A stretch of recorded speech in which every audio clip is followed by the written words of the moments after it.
Hi guys, welcome to முப்படை training academy. So வெளியில் thumbnail பார்த்துட்டு தான் வந்திருப்பீங்க, ஒரு கதை சொல்லட்டுமா சார் அப்படின்னு சொல்லிட்டு.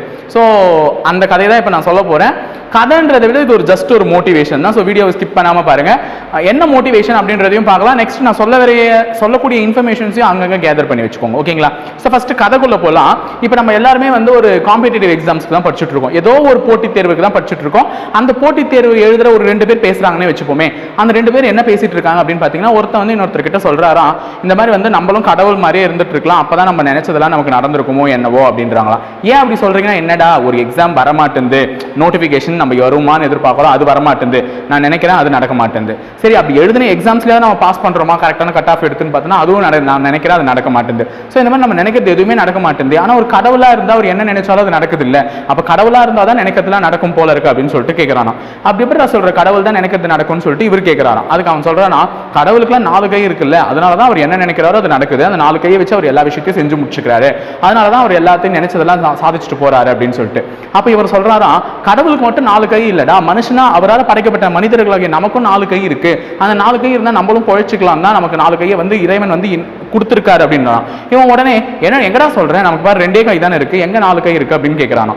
அதுக்கு இவன் சொல்றானா, கடவுள் 4 கையுமே அவர்கிட்ட இருக்கிற மாதிரியே உனக்கு காமிச்சிட்டா நீ வந்து ஓவரா வந்து அகங்காரம் அந்த மாதிரி ஆணவம் அதெல்லாம் உனக்கு வந்துரும்ன்றதான். கடவுள் 2 கையும் உனக்கு தெரிகிற மாதிரியும் 2 கையும் உனக்கு தெரியாத மாதிரியும் வச்சிருக்காரு. அதை நீ வந்து சரியான விதத்தில் பயன்படுத்திக்கிட்டா மட்டும்தான் உன்னால எந்த ஒரு இடத்துலையும் வெற்றி பெற முடியும். அது நீ வந்து மறந்துட்டு பேசுற, அது என்ன அப்படி என்னடா கை அது அப்படின்னு கேட்கிறானா. இப்போ நமக்கு 2 கை கொடுத்துருக்காரு கடவுள், இதை தவிர்த்து கடவுள் நமக்கு எக்ஸ்ட்ரா கொடுத்துருக்க 2 கையில வந்து ஒரு கை வந்து நம்பிக்கை, இன்னொரு கை வந்து புன்னகை.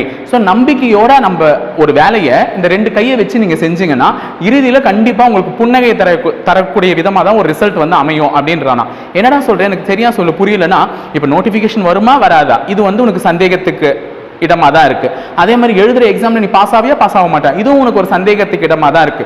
இப்போ இது மேல நீ நம்பிக்கை வை. நோட்டிபிகேஷன்ன்றது கண்டிப்பா வரக்கூடிய ஒரு இது, எப்பவுமே வேலைக்கு ஆள் எடுக்காம போறது இல்லை, கண்டிப்பா வேலைக்கு ஆள் எடுக்க போறாங்க, அது கண்டிப்பா வரதான் போகுது. அப்ப அதன் மேல ஒரு நம்பிக்கை வச்சு நீ படிக்க ஆரம்பிச்சிடு.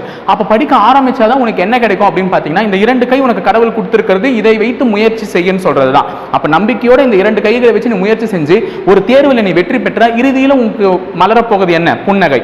அப்போ இந்த 4 கையுமே கடவுள் உனக்கு கொடுத்திருக்காரு. ஆனா இந்த 4 கையுமே நீ எப்படி பயன்படுத்தணும்னு தெரியாததுனால தான் இன்னும் சுத்திக்கிட்டு இருக்க. அப்ப கடவுளுக்கு தான் 4 கை இருக்கு, நினைச்சது நடக்குதுன்னு இல்ல, நம்ம கிட்டயும் 4 கை இருக்கு, நம்மளும் நினைச்சது நடக்கும். ஆனா எப்போ அந்த 4 கையை நீ ஒழுங்கா பயன்படுத்திக்கிற நேரத்துல தான். இதை தான் அவன் சொல்லி முடிக்கிறான். அதே மாதிரி தான் இப்ப எல்லாரும் வந்து கேட்கறது என்னன்னு பாத்தீங்கன்னா, தமிழ்நாட்டில் நடக்கக்கூடிய தேர்வுகள், போட்டி தேர்வுகளிலே இறுதியான தேர்வு என்னன்னு பாத்தீங்கன்னா பிசி எக்ஸாம் தான்.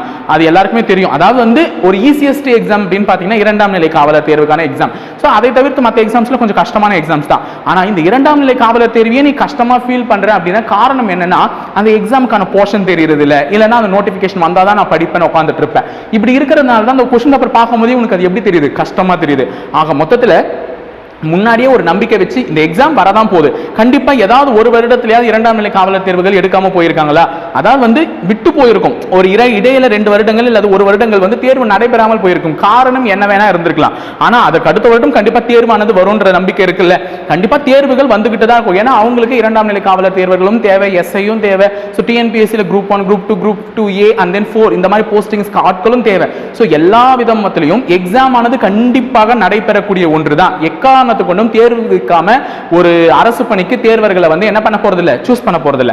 அப்படி இருக்கும்போது தேர்வு என்பது கண்டிப்பாக நடைபெறக்கூடியது. அப்ப அது மேல நம்பிக்கை வச்சு இன்னைக்கு உன்கிட்ட இருக்க இந்த 2 கையை வச்சு நீ முயற்சி செஞ்சா மட்டும்தான் வருங்காலத்துல அரசு வேலை கிடைச்சு உன் முகத்துல புன்னகைன்ற ஒரு கை மலரும். இல்லைன்னு வச்சுக்கோங்க, நம்மளை பார்த்து என்னதான் சொன்னாலும் நம்ம கடைசியில பின்னோக்கி தான் போயிட்டு இருப்போம். அப்போ எத்தனை நாள் கழிச்சு எக்ஸாம் வந்தாலும் கண்டிப்பா நோட்டிபிகேஷன் ஆனது வரப்போகுது. இந்த 2021 நோட்டிபிகேஷன் எஸ்ஐ எக்ஸாம் ஆகட்டும், பிசி எக்ஸாம் ஆகட்டும். இப்பயும் பல பேர் என்ன தெரியுமா போய் கேட்பீங்க கதை கமெண்ட் செக்ஷன்ல, எப்போ சார் வரும் நோட்டிஃபிகேஷன், எப்போ சார் வரும். இந்த எப்போ சார் வரும்ன்றது நோட்டிஃபிகேஷன் கிடையாது, எப்பவும் கண்டிப்பாக வரப்போகுது. அந்த வரப்போகிற நோட்டிஃபிகேஷனுக்காக படிங்கன்னு தான் சொல்றேனே தவிர அதுதான் இம்பார்ட்டன்ட். இப்போ பார்த்தீங்கன்னா ரீசெண்டாக ஆர்மி, நேவி அவங்கெல்லாம் வந்து ரிலீஸ் பண்ண ஆரம்பிச்சிட்டாங்க. இன்னும் எஸ்எஸ்சி ஜிடி ஒன்று இருக்கு, அது கண்டிப்பாக நோட்டிஃபிகேஷன் வந்துடும். ஏன் அப்படின்னு பார்த்தீங்கன்னா எல்லாருடைய ஸ்டேட்ஸ்லையும் கொரோனா கேசஸ் வந்து கம்மி ஆகிட்டே வருது. ஸோ அந்த மாதிரி கம்மி ஆகிட்டு வந்தாலே அவங்களும் வந்து எப்படி வந்து ஒரு எக்ஸாமை நடத்தணும் அப்படின்ற ஒரு ப்ரிகாஷன் மெத்தடோட வந்து எக்ஸாமை எடுத்துட்டு வந்துருவாங்க. ஸோ அந்த எக்ஸாம்ஸும் நடந்துடும். அப்படி எக்ஸாம்ஸ்லாம் நடக்கும்போது தமிழக பணியிடங்களும் கண்டிப்பாக கூடிய விரைவில் ஓப்பன் ஆகும். தமிழக சார்பிலையும் வந்து டிஎன்பிஎஸ்சி ஆகட்டும் இல்லைன்னா டிஎன்யூஎஸ்ஆர்பி குழுமம் ஆகட்டும், 2 குழுமங்களுமே தேர்வுக்கான அட்டவணையை கண்டிப்பாக வெளியிடுவாங்க. அப்போ அதுக்கான முயற்சி நீங்கள் இன்றிலே இருந்து எடுத்தே படிக்க ஆரம்பிச்சா மட்டும்தான் கண்டிப்பாக ஜெயிக்க முடியும். இதை மாதிரி நான் உங்களுக்கு பல தடவை சொன்னாலும் நீங்கள் என்ன பண்ணுறீங்கன்னா ஒரு 2 நாள் எந்தூசியாஸ்டிக்காக படிக்கிறீங்க, அதுக்கப்புறமா என்ன பண்ணுறீங்க, திருப்பி பழைய குருட்டி கதவை தரன்ற கதையா மெல்ல மெல்ல மெல்ல மெல்ல மெல்ல மெல்ல டவுன் கிரேட் ஆயிடுறீங்க. ஸோ எப்பவுமே நம்ம படித்தாலும் நம்ம தேர்வு நம்ம நோக்கி போகிறோம். அதனால் வந்து முழு முயற்சியோடு படிக்க ஆரம்பிங்க, கண்டிப்பாக வெற்றி வாகை சூடுவீர்கள்ன்றதை நான் சொல்லி முடிச்சுக்கிறேன். முதல்ல தன்னம்பிக்கை இருக்கணும், நம்ம கிட்ட இருக்க 2 கைகளை வச்சு விடாமுயற்சியாக வெற்றி பெற்றால் புன்னகை வந்து கண்டிப்பாக நம்ம வெற்றியில் வந்து மலரும். அதுதான் நான் சொல்லிக்க கடமைப்படுறேன். ஸோ ஓகே, இதுக்கு மேலே உங்களுக்கு வந்து நிறைய வீடியோஸ்லாம் போடலான்னு இருக்கும், SI and then PC exam related, நிறைய டிஃபென்ஸ் எக்ஸாம் ரிலேட்டடாக. ஸோ அதெல்லாம் வந்து ஃபாலோ பண்ணிட்டே வாங்க, ரெகுலராக கண்டினியூ பண்ணி வீடியோவில் இருக்கக்கூடிய நோட்ஸ் எல்லாம் சிம்பிளாக எடுத்து வச்சுக்கோங்க. அப்போ தான் உங்களால் எக்ஸாம் வந்து ஈஸியாக கிளியர் பண்ணிட்டு உள்ளே போக முடியும். ஓகேங்களா? All the best for your exams, upcoming exams. Thank you.